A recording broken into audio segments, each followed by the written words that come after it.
नमस्कार दोस्तों, स्वागत है आपका अनुपम आईएएस एकेडमी पर। आज की वीडियो में हम बीदर के इतिहास को देखेंगे। इससे पहले हमने देखा बहमनी साम्राज्य टूट चुका था और बहमनी साम्राज्य के 5 हिस्से हो गए थे, जिसमें हमने अहमदनगर को, गोलकुंडा को और बरार को काफी डिटेल से देख लिया है। आज हम देखेंगे इस बीदर के क्षेत्र को। तो बीदर का इतिहास हमको समझना होगा और बीदर कैसे इंपॉर्टेंट था उसे भी हमें समझना होगा। तो मैं अनुपम तिवारी स्वागत करता हूँ आपका अपने इस यूट्यूब चैनल पर। आइए देखें बीदर के इतिहास को। जब हम बीदर का इतिहास देखते हैं तो सबसे पहली चीज, यह दक्षिण भारत का एक क्षेत्र है और वर्तमान का जो कर्नाटक राज्य है वहीं पर हमें यह मिलता है। प्राचीन काल से ही बीदर हिंदू राजवंशों, दिल्ली सल्तनत, बहमनी साम्राज्य और मुगल शासन से जुड़ा हुआ था। बाद में यहाँ पर निजाम शाही की स्थापना होगी और जो आपके हैदराबाद के निजाम है वह यहाँ पर अधिकार करेंगे। क्रम के रूप में अभी हम समझते हैं। प्राचीन काल में जब हम देखते हैं तो यह हिंदू राजवंशों का काल दिखता है और बीदर पर भी हिंदू राजवंश के लोगों का अधिकार था। यहाँ तक महाभारत और पुराणों में भी बीदर का उल्लेख हमें मिलता है।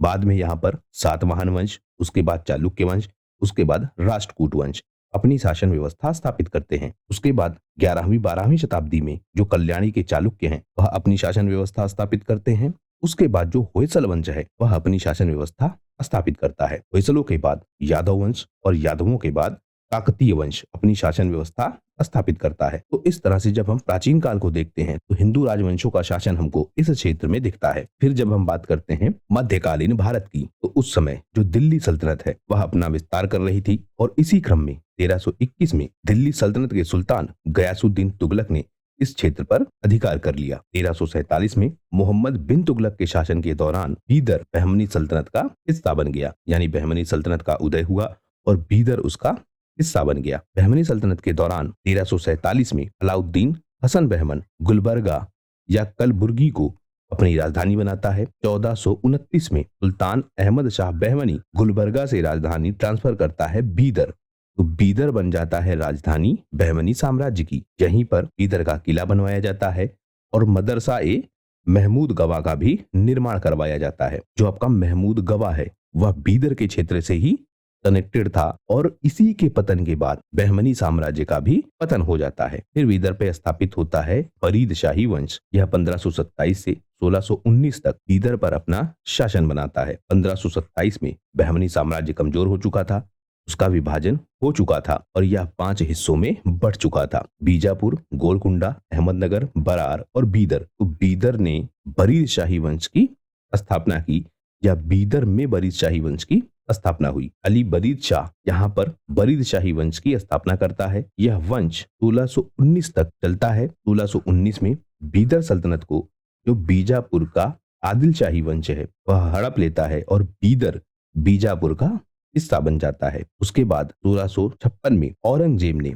बीदर पर हमला किया और बीदर को मुगल साम्राज्य का हिस्सा बना लिया। उसके बाद निजाम शाही और हैदराबाद स्टेट इस पर अधिकार करता है। बीच में आप ध्यान रखेंगे अंग्रेजों का भी अधिकार होगा। तो अंग्रेजों के बाद जो निजाम शाही वंश है वह अपना अधिकार स्थापित करता है और आसफ जाही वंश या हैदराबाद की जो निजाम है वह बीदर पर कब्जा करते हैं। भारत की आजादी के बाद तक जब हैदराबाद को छुड़वाया गया उसी के साथ साथ इस बीदर को भी छुड़वाया गया। 1948 तक बीदर निजाम शाही वंश के अधिकार में रहा। तो ये कुछ बेसिक इंफॉर्मेशन थी बीदर के विषय में। कुछ चीजों को हम डिटेल से देख लेते हैं। सबसे पहले जिसने स्थापना की इस वंश की वह था आपका अली बारिद शाह प्रथम। इसको कहते थे दक्कन की लोमड़ी। क्यों कहते थे अभी हम समझेंगे। दरअसल जो आपका यह अली बारिद शाह था यह बहुत चालाक था।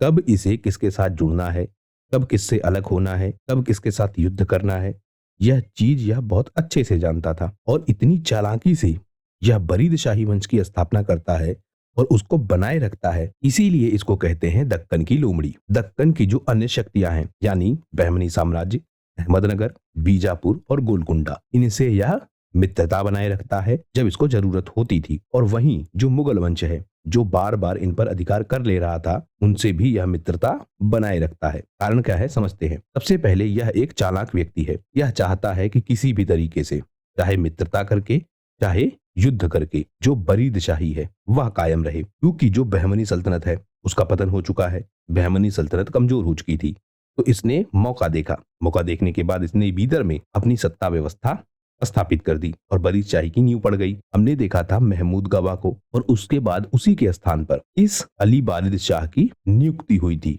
लेकिन यह बहुत चालाक व्यक्ति था। जैसे ही बहमनी साम्राज्य कमजोर पड़ा, इसने अलग शासन व्यवस्था स्थापित कर ली। जब इसने देखा कि मुगल बढ़ रहे हैं दक्कन की तरफ, तो इसने क्या किया, अकबर से जाकर मित्रता कर ली और मित्रता करने में भी इसने क्या किया, उपहार भेजना शुरू किया।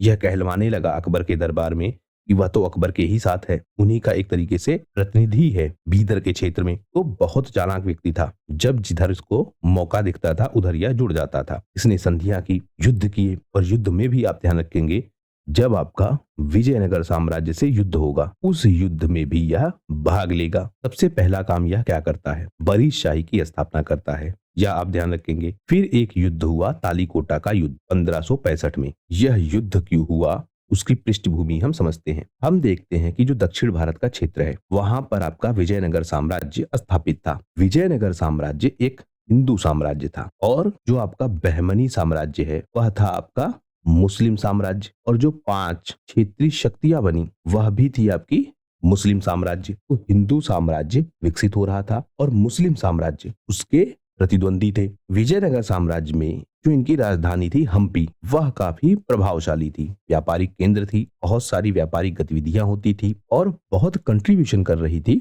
विजयनगर के साम्राज्य में। जो दक्कन की सल्तनतें हैं वह परेशान थी, क्योंकि उनका एक तो क्षेत्र छोटा था, विजयनगर काफी समृद्ध था और इस वजह से यह लोग विजयनगर के साथ विवाद में आते हैं। वहीं जो विजयनगर का शासक है रामा राय, यह क्या करता है, क्योंकि इसकी स्थिति काफी मजबूत थी, तो यह आसपास के क्षेत्रों में अपना प्रभाव बढ़ाने लगता है। यह उन मामलों में भी दखल देता है जो दक्कन की इन सल्तनतों से, या हम कहें बहमनी साम्राज्य की जो वंशज सल्तनतें हैं उनमें दखल देने लगता है। अब जो आपके यह दक्कनी सुल्तान है, इनको यह बात हजम नहीं होती है, लेकिन आप ध्यान रखेंगे कि ये लोग आपस में पहले लड़ रहे थे, एक दूसरे के क्षेत्र पर अधिकार करने का प्रयास कर रहे थे। लेकिन बीजापुर के खिलाफ इन 5 सल्तनतों ने एक गुप्त बैठक की और गुप्त बैठक करने के बाद यह तय किया कि अभी हमें आपसी युद्धों को छोड़ देना होगा और मिलकर बीजापुर के खिलाफ लड़ना होगा। कहते हैं कि जो यह बात थी आपस में सहमति कराने वाली, इस सहमति कराने में भी जो आपका अली बारिद है इसकी बहुत भूमिका थी, क्योंकि जो अन्य शक्तियां हैं वह आपस में लड़ रही थी, तो एकजुट करके कैसे इनको विजयनगर के सामने खड़ा किया जाए, यह बात भी बहुत इंपॉर्टेंट थी। तो वहां पर भी इसकी भूमिका है। युद्ध होता है, जो वर्तमान कर्नाटक का क्षेत्र है यानी तालीकोटा का क्षेत्र, वहां पर युद्ध होता है। जो आपके मुस्लिम सैनिक है उनमें कई सारी योग्यताएं दिखती है।